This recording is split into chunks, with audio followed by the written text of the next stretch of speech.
Got it. Welcome everyone to today's Coup Connect. Not daily anymore. My name's Alice. You've seen me here several times before, so I'm not going to really go into who I am, but I'm the dietitian from Dining Services. Today we're going to discuss canning and food preservation in a very basic sense. So it's a beginner's guide. I haven't done a whole lot of canning myself. I've done kind of the basic stuff, mostly jams and jellies, and I just really recently started maybe a couple of years ago when I first met my partner, who grew up on a farm and did a lot of canning. So I'm fairly new to this as well, so it's more of a really basic guide. Feel free, as usual, to chime in the chat as you see fit as I'm going through some of this stuff. I'm mostly going to focus on canning, but I will touch a little bit on dehydrating as well. All right, so there's a couple types of food preservation. Canning being the one we're going to focus on, and that's really the basis of that is to heat the food to destroy microorganisms and then sealing it so that they can't get in and can't really develop and make the food go bad.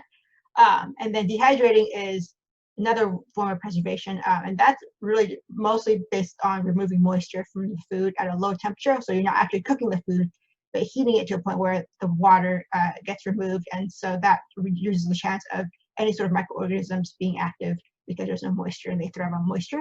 You can do that with a lot of things: mushrooms, most fruits and vegetables, meats, even like jerky, herbs as well. So lots of things can be dried. And then freezing is the last one. I won't touch a whole lot on that because most of that is straightforward. It delays spoilage by slowing down enzyme activity. So the microorganisms are still active, but by freezing it, they won't be as active and things won't spoil as quickly. So there is a kind of a upper level to freezing where you can only freeze lots of things for only up to maybe 6 months. Some certain things only 1 month or 3 months. So there is kind of a cap on that. But it is a lot easier and takes a lot less time than canning or dehydrating, and not a whole lot of equipment. So pros and cons to a lot of these. Benefits of canning and preserving.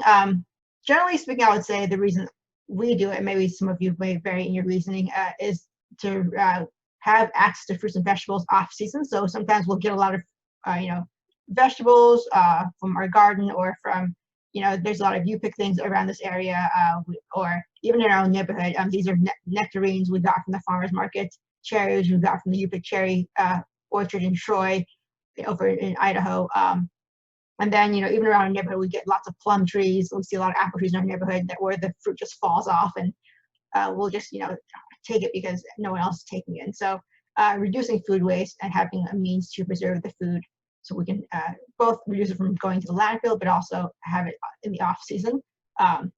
Trading is also kind of fun if you can a lot, and if you're only canning, let's say, cherries or plums or whatever it is. If you have friends who can, also it's kind of fun to trade and say like, hey, if you have any blackberries, or if you have any dried mushrooms, I'll trade you some jam for this kind of jam, or whatever else.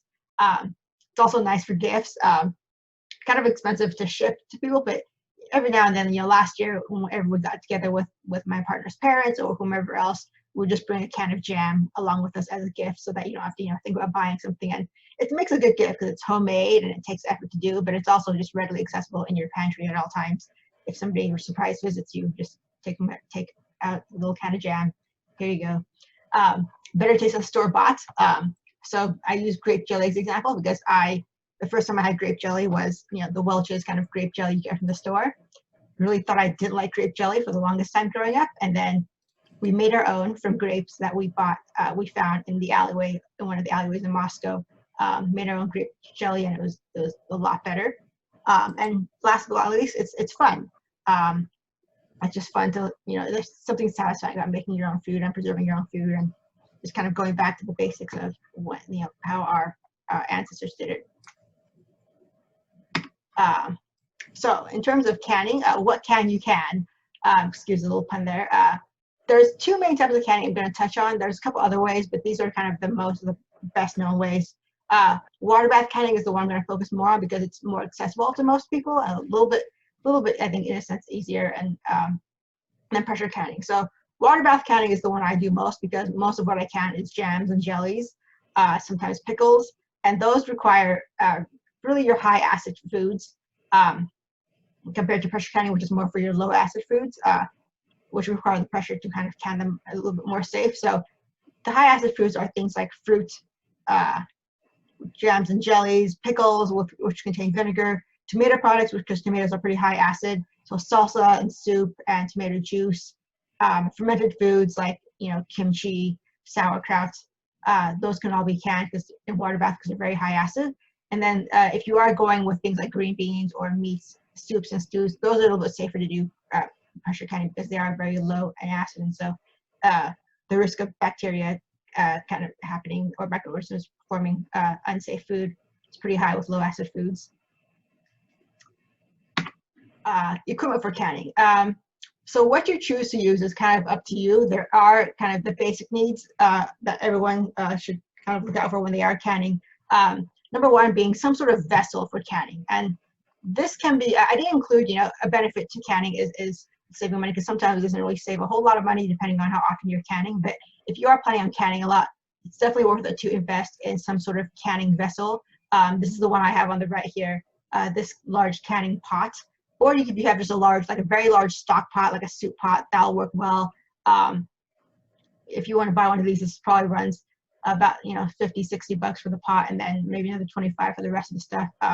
But you can, get things used. You can certainly borrow from friends. I know since most people only can, a couple times a year, that might be worth looking out for. See if your friend has a canning equipment that they can lend you, because that'd save a lot of money. It also saves a lot of space, because storing this pot is a bit of a burden sometimes too. So any sort of large vessel, or you can buy a pressure canner if you want to invest in that, a little bit more money there. Or you could also use something you might already have at home, is a pressure cooker. So an Instant Pot or anything of that same kind of brand, same kind of appliance can be used to can things as well. Pressure can things.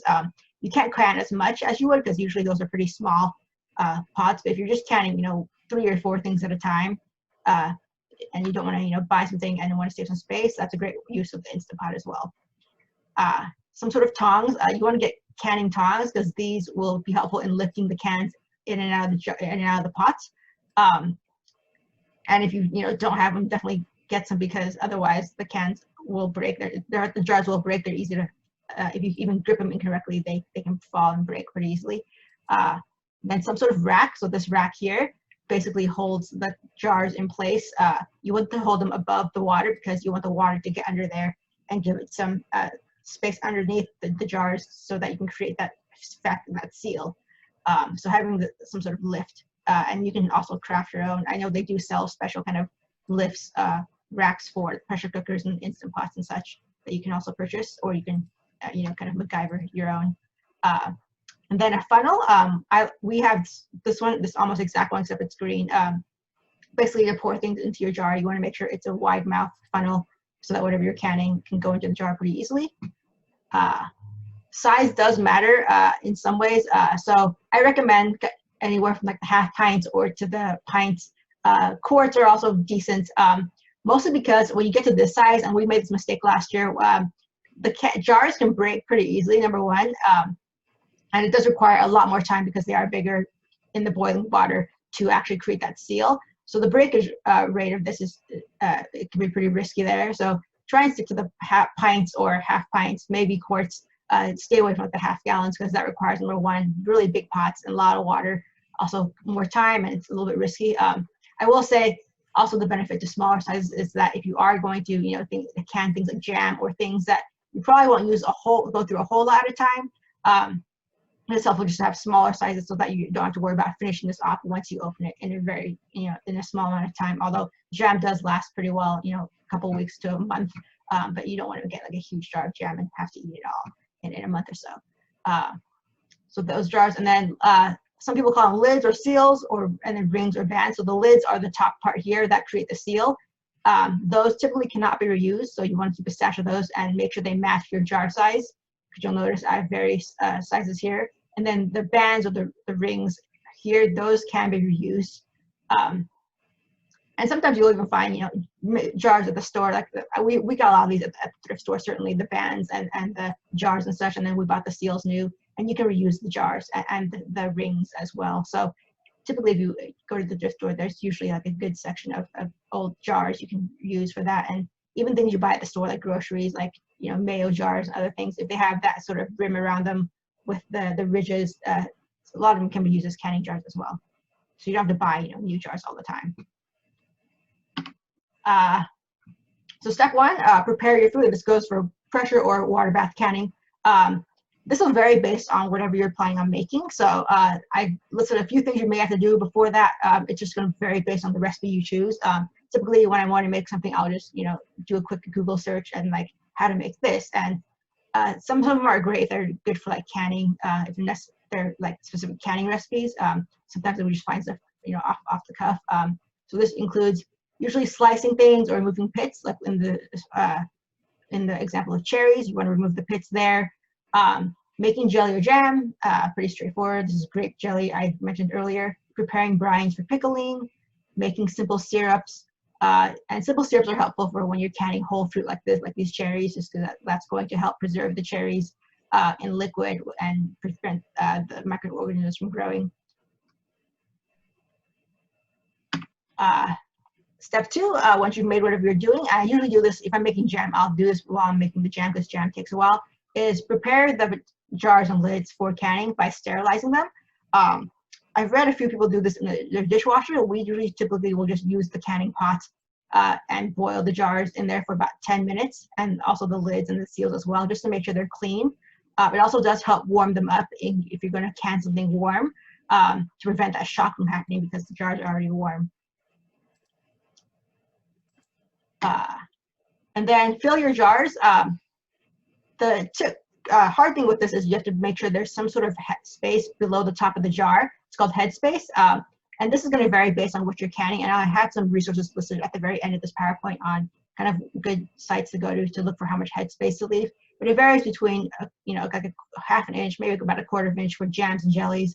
You may need more than about 1 inch if you're canning things like vegetables or even meats, and leave a little bit more space there. And that's really going to help create the seal. Also leave some room because your liquid or whatever you're canning, like jams, jellies, or pickles, will boil because it will be immersed in a boiling liquid. And so you want to leave room for that stuff to boil and boil the air out. And also to, not boil over your seal and pop your seal. And then also it helps to remove air bubbles. And that really helps create a seal. It's not super dangerous if you leave a few air bubbles here and there. It just increases the chance if you remove the air bubbles of the seal forming. And if you saw in the last couple slides in that kit I showed a picture of, they do also sell air bubble removers, sort of like a little spatula, which seems a little unnecessary for me, but if you want to get all the equipment, it basically just is like a spatula where you poke down at the item and kind of stir it to remove the air bubbles. We typically with jam don't worry too much about air bubbles. Sometimes you want to, knock the jar on the table gently a few times and knock out the air bubbles or stir it, give it a quick stir. Nothing super fancy. So you don't want to do anything certainly like this. I know this is not a canning jar, but don't overfill your jars like this. I just included this because I searched, filling jars on Google Images, and this came up first, which I thought was kind of funny. So don't do that. So do this right here is a great example. And then wipe your rims and cover your jar with the seal and the ring.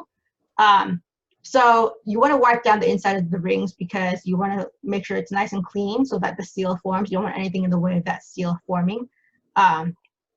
Also, you don't want stuff on the edges of your jar may get moldy or stuff if you're canning.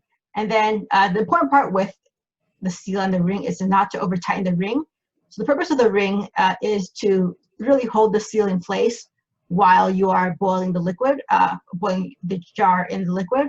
So it's not going to stay on there. It's you want some space because you want the air to come out of some of the air to come out of the jar and give it some room to do that, some breathing room, so that it creates that seal. So you don't want the ring to be super tight. You just really want it tight enough to hold the seal in place.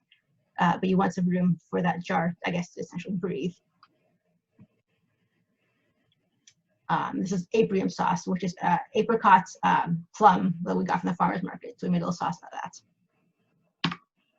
And then next is to boil the jars. So we usually boil them. We start with cool water or the water that's already in the pot, and bring them to temperature so that there's less risk of cracking. Also, it's a little bit safer because you're not lowering jars into boiling hot water.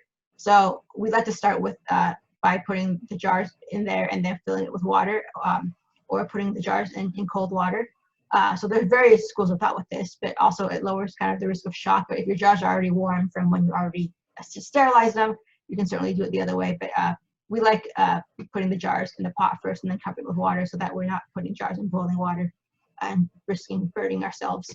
And then this part, you want to make sure make sure the water level is above the tallest jar by at least 1 to 2 inches, just because you want to create that seal and make sure that every space surrounding the jars is covered with water to create that seal.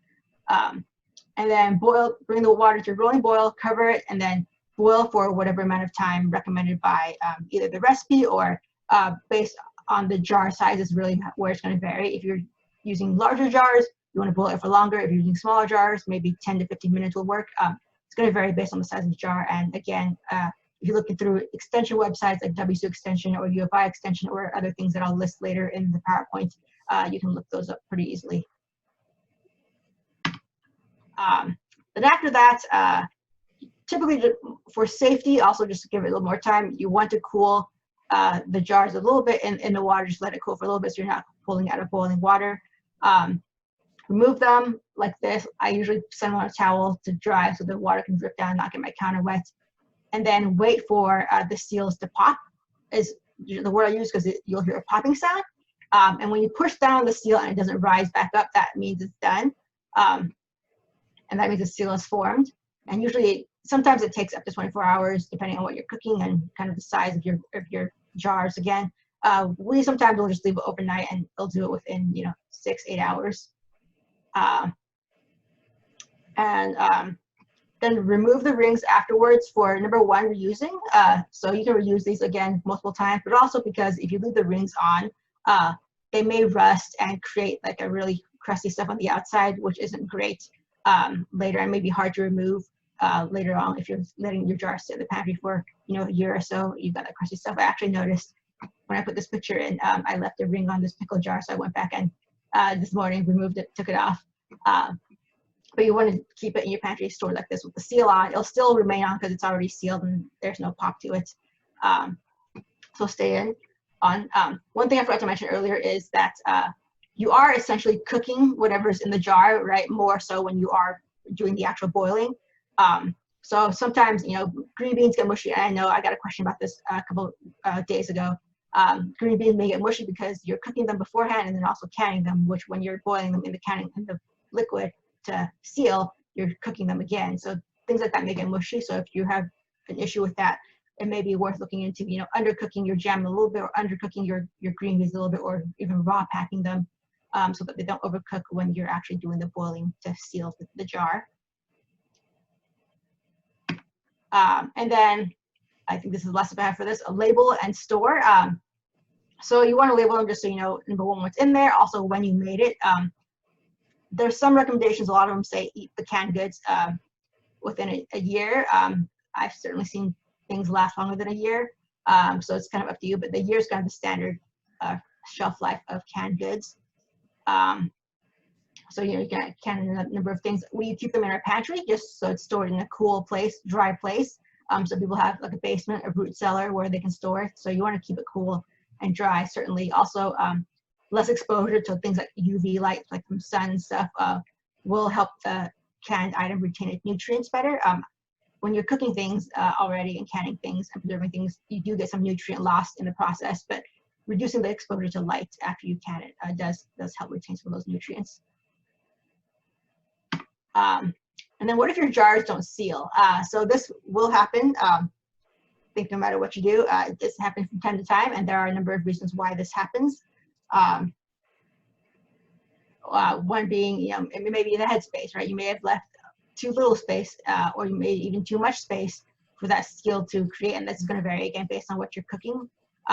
So check that, and then maybe check for air bubbles, and then boil the jar again. And we've done this where we don't have a great seal on some of our jars, and so we'll just boil it again in either the next batch we're doing, because we usually do multiple batches, or we'll just do a small batch in our pressure cooker, so we don't have to heat up a big thing of water again.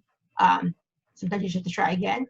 If it doesn't work, after a second time, try a different seal. Some seals may just be broken, or maybe you accidentally used one, or just rusty. Some seals are just bad, so try a different seal. And then as kind of a last resort, if that still doesn't work, we typically at that point will just give up and refrigerate whatever we did and eat it up first instead of doing the whole canning process. Just eat it up first, because at this point we've made all these jars of jam. We already have enough to store. We leave one out to eat now. That's totally fine. Quick overview on dehydrating also. I wanted to mention this because this is also a fun thing to do. Same benefits, we dehydrated with most recently morels. We've also done plums, other things. We'll probably dehydrate a few fall fruits later on. They look kind of ugly when they're dehydrated. If you don't have a dehydrator like this, there's two main types. There's this one, there's the other one that's more of a big square box, or there's this round one with the multiple layers. And again, you can certainly borrow one from friends, or I got this at the thrift store last year for like $10, which was a good find. I saw it immediately, just got it. But again, you can borrow one. But if you don't have one, you could also do it in your oven at the lowest temperature setting. And that's anywhere from 145 to 200 depending on your oven. Generally, if you're dehydrating things, the temperature is pretty low because you don't want to cook the item. So the lowest you can get in your oven, and you can certainly look at recipes that call for oven dehydrating items. I put this note here because I wanted to mention it's also acceptable to do dehydrating in your car. This is from a few weeks ago when I baked cookies. That really hot day, like 2 weeks ago, I baked cookies in my car, which is what I do actually every year, every summer. And I track the temperature. So that day, that really hot day, it got up to 180 in my car with the windows rolled up, with the sun in the windshield about 180 degrees. This again yesterday or Sunday, and it got up to 175. So baked cookies again in my car. So you can certainly dehydrate things in your car. With fruit, probably be very careful and make sure you put some sort of netting over the fruit so that you don't get bugs all over the place getting your fruit. But it's actually perfectly acceptable to do in your car when it's hot enough. It's listed in national kind of guide for preserving foods is to use an automobile as a way to do it. With dehydrating, pretty straightforward, much more straightforward than canning, but it does again vary based on what you're dehydrating, but make sure things are washed and clean, and peel and trim them if desired, things like fruits if you want them peeled. The important thing with this is to cut them into uniform pieces because things are going to dehydrate. You want them at the same rate, similar to if you bake cookies, you want them all roughly the same size, so they all bake at the same evenly at the same time.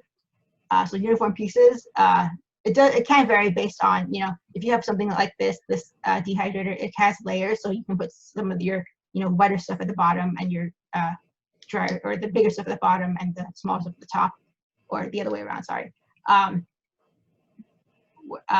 Just to make it uniform, but you can check it. This takes about anywhere from 8 to 24 hours, maybe sometimes shorter, depending on what kind of fruit you're using. You can also dry watermelon. That takes a long time, and there is very little left after you're done because watermelon is like 95+% water. So a number of things you could dry.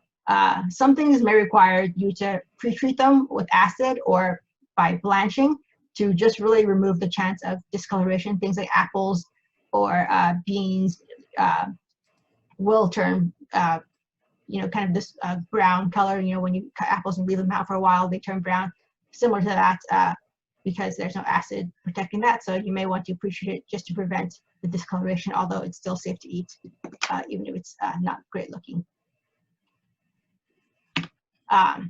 So I didn't list my email. I usually list my email at the end because in case anyone has questions, but I think a better source of questions, to place direct questions, is a number of these local and national organizations who have information on canning, because again, this is a very large topic with a lot of information and kind of deep dive stuff there. So this is a very basic, quick overview, but you can also look into the extension here at WSU. The WSU extension in Clark County actually has a series called You Can, and it starts tonight, and it's like an 8-part series of canning.